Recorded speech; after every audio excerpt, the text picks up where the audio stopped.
So good afternoon. This is CRS PAST QUESTION year 2018. Question number 35 says, and he passed on. He saw Levi, the son of Ephasus, sitting at the tax office. What did Jesus say to the Levi? The person here is a Levi, the son of Ephasus.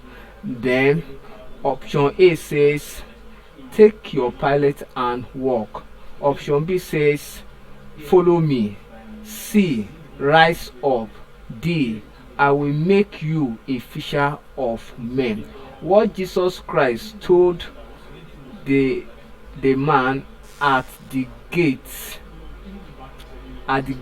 is that follow me. Follow me. That's what Jesus Christ said to him when Jesus Christ met him at the gate.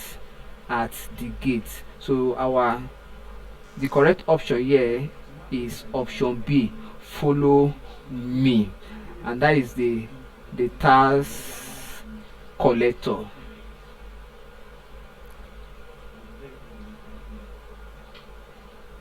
So find this in the book of Matthew chapter 9 verse 9.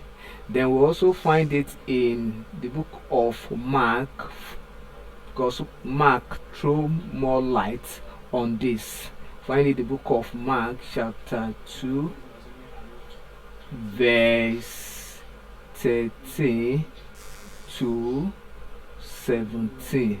So Mark had more information about the action of Jesus Christ at the gate where Jesus Christ met the Levi. Thank you and God bless you. Kindly subscribe for more of our videos.